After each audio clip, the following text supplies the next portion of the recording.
कुछ रिश्ते बहुत मीठे होते हैं, बस बातें कड़वी होती हैं। बहू कहाँ मर गई? अंदर से आवाज। जिंदा हूं मां जी। तो फिर मेरी चाय क्यों अभी तक नहीं आई? कब से पूजा करके बैठी हूं। ला रही हूं मां जी। बहू चाय के साथ भजिया भी ले आई। सास ने कहा, तेल का खिलाकर क्या मरोगी?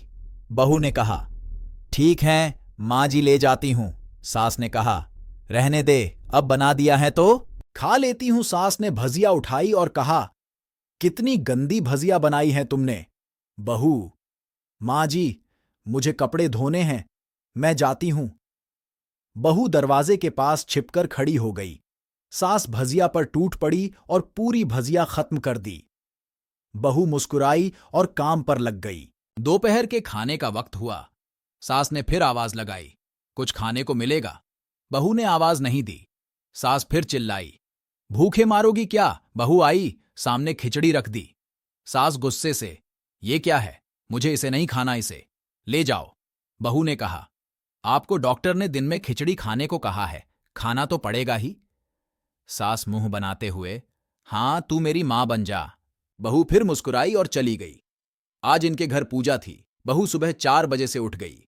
पहले स्नान किया, फिर फूल लाई, माला बनाई, रसोई साफ की, पकवान और भोज बनाया। सुबह के 10 बज गए। अब सास भी उठ चुकी थी। बहू अब पंडित जी के साथ भगवान के वस्त्र तैयार कर रही थी। आज ऑफिस की छुट्टी भी थी। उनके पति भी घर पर थे। पूजा शुरू हुई। सास चिल्लाती, बहू ये नहीं है, वो नहीं है। बहू दौड़ी दौड़ी आती और सब करती। अब दोपहर के 3 बज गए थे। आरती की तैयारी चल रही थी। पंडित जी ने सबको आरती के लिए बुलाया और सबके हाथों में थाली दी। जैसे ही बहू ने थाली पकड़ी, थाली हाथों से गिर पड़ी। शायद भोज बनाते हुए बहू के हाथों में तेल लगा था, जिसे वो पोंछना भूल गई थी। सारे लोग तरह तरह की बातें करने लगे। कैसी बहू है? कुछ नहीं आता, एक काम भी ठीक से नहीं कर सकती, ना जाने कैसी बहू उठा लाए। एक आरती की थाली भी संभाल नहीं सकी। उसके पति भी गुस्सा हो गए, पर सास चुप रही, कुछ नहीं कहा, बस यही बोल के छोड़ दिया, सीख रही है, सब सीख जाएगी धीरे धीरे। अब सबको खाना परोसा जाने लगा। बहू दौड़ दौड़ के खाना देती, फिर पानी लाती। करीब 70-80 लोग हो गए थे। इधर 2 नौकर और बहू अकेली, फिर भी वहां सारा काम बहुत ही अच्छे तरीके से करती। अब उसकी सास और कुछ आस पड़ोस के लोग खाने पर बैठे। बहू ने खाना परोसना शुरू किया। सबको खाना दे दिया गया।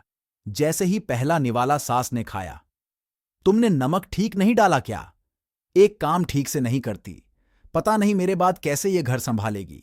आस पड़ोस वालों को तो जानते ही हो ना साह। हब वो बस बहाना ढूंढते हैं नुक्स निकालने का। फिर वो सब शुरू हो गए, ऐसा खाना है, ऐसी बहू है, ये वो वगैरह वगैरह। दिन का खाना हो चुका था। अब बहू बर्तन साफ करने नौकरों के साथ लग गई। रात में जगराता का कार्यक्रम रखा गया था। बहू ने भी 1-2 गीत गाने के लिए स्टेज पर चढ़ी। सास जोर से चिल्लाई, मेरी नाक मत कटा देना, गाना नहीं आता तो मत गा, वापस आ जा। बहू मुस्कुराई और गाने लगी। सबने उसके गाने की तारीफ की, पर सास मुंह फूलाते हुए बोली, इससे अच्छा तो मैं गाती थी जवानी में, तुझे तो कुछ भी नहीं आता। बहू मुस्कुराई और चली गई। अब रात का खाना खिलाया जा रहा था। उसके पति के ऑफिस के दोस्त साइड में ही ड्रिंक करने लगे। उसका पति चिल्लाता, थोड़ा बर्फ लाओ, तो सास चिल्लाती, यहां दाल नहीं है। फिर चिल्लाता, कोल्ड ड्रिंक नहीं है, पापड़ ले आओ। इधर उधर आखिरी में उसके पति की शराब गिर पड़ी। उसके एक दोस्त पर और बोलत टूट गई। पति गुस्से में 2 झापड़ अपनी पत्नी को लगाते हुए कहता, जाहिल कहीं की, देखकर नहीं कर सकती, तुझे इतना भी काम नहीं आता। सारे लोग देखने लगे। उसकी पत्नी रोते हुए कमरे की तरफ दौड़ी। फिर उसके दोस्तों ने कहा, क्या यार, पूरा मूड खराब कर दिया, यहां नहीं बुलाया होता, हम कहीं और पार्टी कर लेते। कैसी अनपढ़ गंवार बीवी ला रखी है तूने, उसे तो मेहमानों की इज्जत और काम करना तक नहीं आता, तुमने तो हमारी बेइज्जती कर दी। अब आस पड़ोस की औरतों को और बहाना मिल गया था। वो कहने लगीं, देखो क्या कर दिया तुम्हारी बहू ने, कोई काम की नहीं है। मैं तो कहती हूं अपने बेटे की दूसरी शादी करा दो, छुटकारा पाओ इस गंवार से। सास उठी और अपने बेटे के पास जाकर उसे थप्पड़ मारा और कहा, अरे नालायक, तुमने मेरी बहू को मारा, तेरी हिम्मत कैसे हुई? तेरी टांग तोड़ दूंगी। उसके बेटे के दोस्त कुछ कहने ही वाले थे कि उसकी मां ने घूरते हुए कहा, चुप, बिल्कुल चुप। यहां दारू पीने आए हो, जबकि पता है आज पूजा है और तुम्हें पार्टी करनी है। कैसे संस्कार दिए हैं तुम्हारे माता पिता ने? और किसने मेरी बहू को जाहिल बोला? जरा इधर आओ, चप्पल से मारूंगी अगर मेरी बहू को किसी ने शब्द भी कहा तो। अरे पापी, तूने उस लड़की को बस इसलिए मारा कि तेरी शराब टूट गई।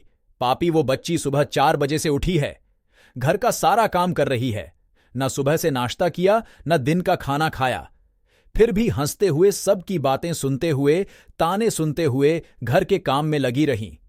तेरे यार दोस्तों को वो अच्छी नहीं लगी। जूते से मारूंगी तेरे दोस्तों को जो कभी उन्होंने ऐसा कहा।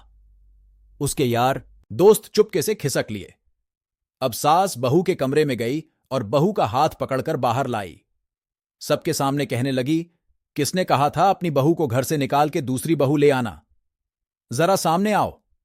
कोई सामने नहीं आया। फिर सास ने कहा, तुम जानते भी क्या हो इस लड़की के बारे में? ये मेरी मां भी है, बेटी भी। मां इसलिए मुझे गलत काम करने पर डांटती हैं और बेटी इसलिए। कभी कभी मेरी दिल की भावनाएं समझ जाती हैं। मेरी दिन रात सेवा करती है, मेरे 1000 ताने सुनती है, पर एक शब्द भी गलत नहीं कहती, न सामने न पीठ पीछे। और तुम कहते हो दूसरी बहू ले आऊं। याद है ना छुटकी की दादी, अपनी बहू की करतूत?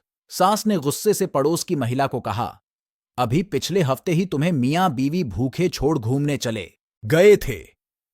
मेरी इसी बहू ने 7 दिनों तक तुम्हारे घर पर खाना पानी, यहां तक कि तुम्हारे पैर दबाने जाती थी और तुम इसे जाहिल बोलती हो।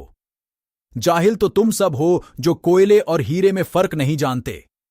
अगर आइंदा मेरी बहू के बारे में किसी ने एक लफ्ज भी बोला तो मुझसे बुरा कोई नहीं होगा, क्योंकि ये मेरी बहू नहीं, मेरी बेटी है। बहू सिसकियां लेते हुए फिर कमरे में चली गई।